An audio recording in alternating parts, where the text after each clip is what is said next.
tous et bienvenue sur la chaîne CHU de Montpellier. On a décidé aujourd'hui de remettre à jour nos vidéos sur le comportement tyrannique chez l'enfant, suite à de nombreuses demandes des familles qui avaient pu voir nos premières vidéos. C'est une problématique qui nous intéresse depuis plusieurs années, pour laquelle on a mis des groupes en place depuis 2015. On a accueilli aujourd'hui plus de 200 familles et notamment une centaine qui a participé à un programme de recherche financé par le CHU de Montpellier. L'objectif aujourd'hui, c'est vraiment de refaire le point sur nos informations, les données, les techniques et de pouvoir reprendre un peu les différentes stratégies qu'on avait évoquées dans nos premières vidéos. Et on va proposer dans ces vidéos aussi de croiser notre approche avec le témoignage d'une maman qui est aussi présidente de l'association pour les parents d'enfants tyranniques. De quoi parle-t-on quand on parle d'un enfant à comportement tyrannique? D'abord, ce n'est pas un diagnostic médical, mais vraiment l'observation d'un comportement particulier. C'est une inversion de la hiérarchie de la famille, c'est-à-dire que c'est l'enfant qui prend le pouvoir à la maison et les parents se retrouvent entravés en fait dans leurs décisions éducatives, dans leur comportement parental, par la peur justement des réactions de l'enfant. Ce qui est important à savoir, et je pense qu'avec le recul qu'on a, on peut insister sur ce point-là, c'est que les enfants qui ont des comportements tyranniques ont des troubles psychiatriques sous-jacents. En fait, c'est pour ça qu'on ne parle pas d'un problème éducatif, mais bien d'un problème médical, et qu'une des premières choses à faire pour les familles concernées, c'est de bien se renseigner et d'essayer d'obtenir un diagnostic précis pour leur enfant. Donc de notre expérience, le diagnostic, il y a plusieurs diagnostics qui peuvent être associés, mais dans les dimensions qu'on retrouve chez ces enfants, c'est d'abord des problèmes de régulation des émotions, des enfants qui font beaucoup plus de colère, qui ont beaucoup plus de mal à gérer la frustration. Ça peut être relié à différents troubles, notamment le trouble déficit d'attention avec ou sans hyperactivité, mais aussi les troubles de l'humeur, les troubles anxieux. Et enfin, chez ces enfants, il y a toujours, de notre expérience, une dimension anxieuse, c'est-à-dire que ce sont des enfants qui vont vouloir tout contrôler par rapport à leur peur, qui vont aussi vouloir contrôler la famille et leurs parents.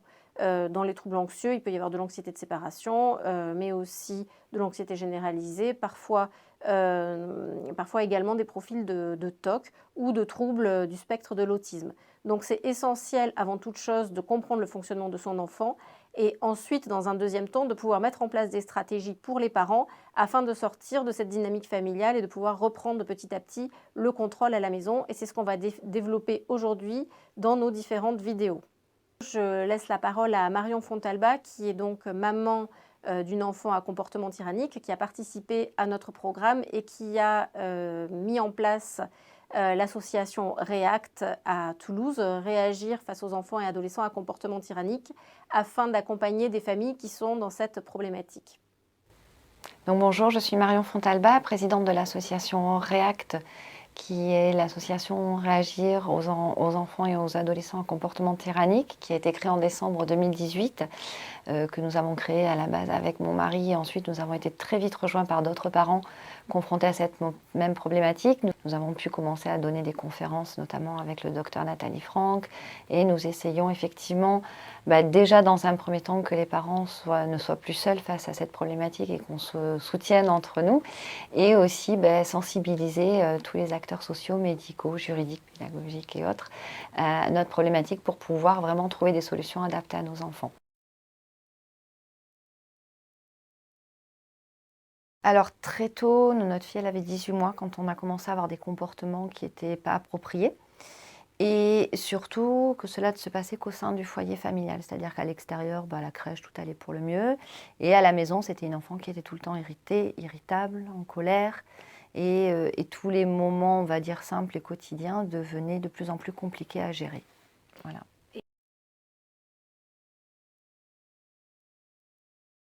Très tôt, dès qu'elle a eu 4 ans, on a commencé à consulter. On nous a dit qu'elle avait un caractère un peu plus compliqué. Et très tôt, on a consulté, mais on n'avait pas forcément des gens qui...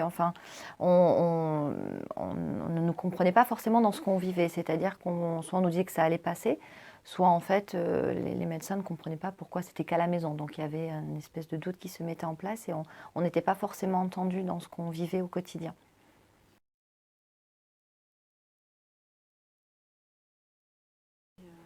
Alors, après avoir consulté de nombreux psychologues et pédopsychiatres, avoir lu beaucoup d'ouvrages, on se reconnaissait dans certains aspects, mais c'était jamais complètement ce qu'on vivait à la maison. En fait, voilà, ce qu'on vivait pour nous paraissait 100 fois plus décuplé. C'était vraiment l'enfer au quotidien. Et un jour, on a vu un reportage, tout simplement à la télé, où on a vu des parents qui vivaient la même chose que nous, avec des enfants qui avaient les mêmes comportements. Et on a entendu parler du CHU de Montpellier. Et on vous a contacté donc le lendemain.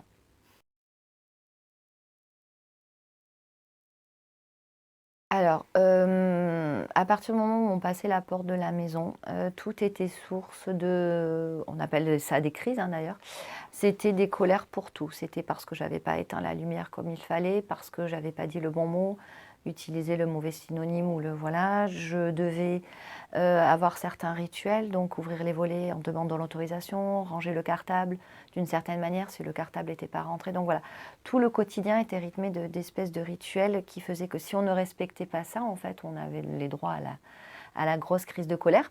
Et au fur et à mesure, on s'est rendu compte qu'on était quelque part obligé de se plier à ça parce que sinon, c'était des crises qui n'en finissaient pas. On commençait à être vraiment épuisés. Puis il y avait la fratrie, il y avait aussi le petit frère. Et en fait, les crises, on les voyait arriver, c'est-à-dire que c'était complètement insignifiant, c'est-à-dire que ça pouvait partir vraiment d'une petite frustration ou même pas, c'était quelque chose qui était imprévisible, ça arrivait très vite, très fort, et quand ça partait, c'était juste impossible à gérer en fait.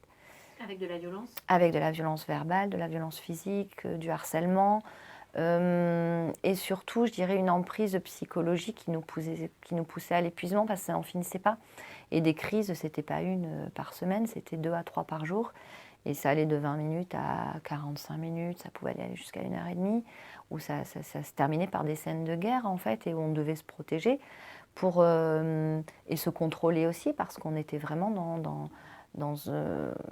c'était du harcèlement, c'était un bourreau. On vivait l'enfer au quotidien.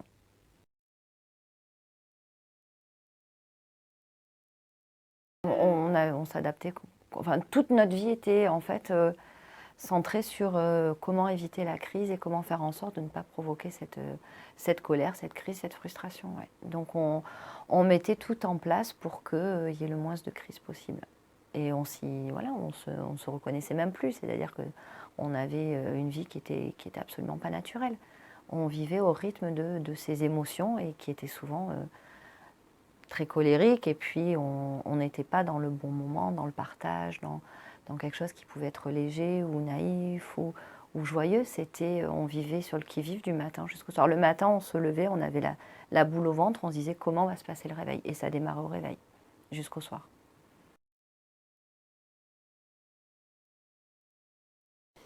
Alors au début, on passe par tous les états, on passe par qu'est-ce qu'on a loupé.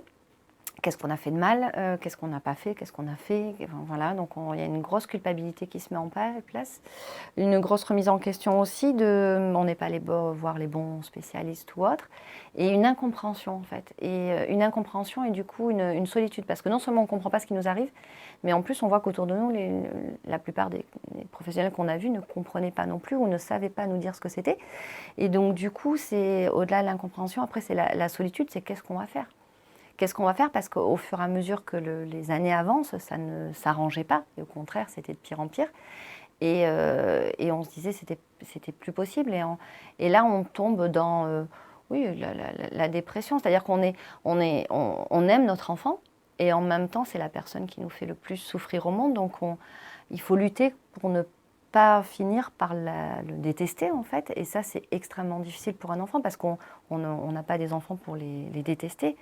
On a des enfants pour les protéger, pour s'occuper d'eux, mais ce qu'elle nous faisait vivre, c'était juste inhumain. Et donc on tombe dans des états aussi ensuite de fatigue morale, d'épuisement, qui sont au-delà de ce que je pensais pouvoir. Voilà, c'est des malaises, c'est une fatigue physique permanente, mais c'est une fatigue psychologique, c'est-à-dire on est épuisé de tout et rien que d'être placé dans une pièce avec l'enfant devient une torture, c'est-à-dire on est sans cesse sur le qui-vive, on est sans cesse à se dire, voilà, qu'est-ce qui va arriver dans la minute à suivre. Donc en fait, on évite de passer du temps en famille, on met en place des stratégies pour être jamais 4, 2 et 2, on fait appel à des amis, à la famille pour nous relayer, parce que les parents Et la fratrie, on meurt. On meurt vraiment, c'est vraiment ça qui se passe. Petit à petit, c'est le sentiment qu'on avait. On était en train de mourir.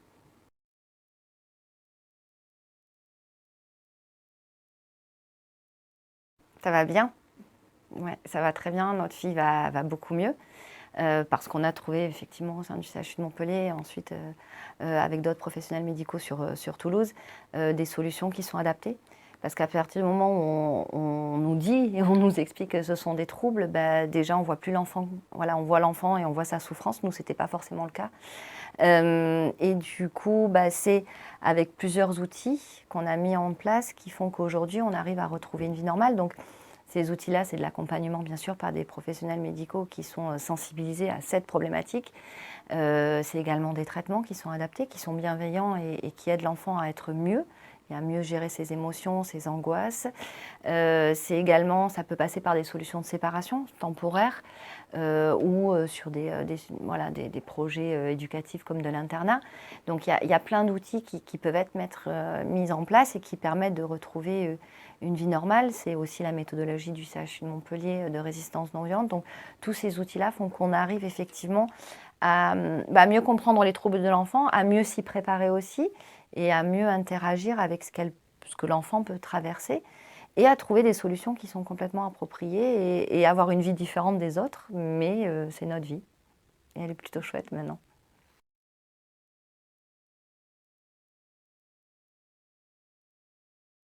On s'était dit que si un jour on s'en sortait, on ne pouvait pas laisser d'autres familles chercher comme ça, comme on avait cherché pendant des années, et se détruire. Et avoir des familles comme ça dans l'explosion, des fratries qui sont vraiment en détresse, des parents qui vont mal, et surtout des enfants, parce que ces enfants-là, ils sont vraiment en grande souffrance. Et c'était vraiment pour déjà, dans un premier temps, soutenir les parents, leur dire qu'ils n'étaient pas seuls. Voilà. Et nous, le fait de savoir qu'on n'était plus seuls, c'était déjà énorme, et de savoir qu'on vit des choses identiques ou qu'on a vécu des choses identiques et qu'il y a des solutions et qu'il y a de l'espoir, parce que c'est vraiment ça le plus important. Et ensemble, on peut vraiment s'entraider, on peut partager vraiment des solutions. Et ça donne un nouvel espoir aux parents et ça donne une nouvelle dynamique. Et du coup, ils se réengagent dans les soins pour eux et pour leurs enfants.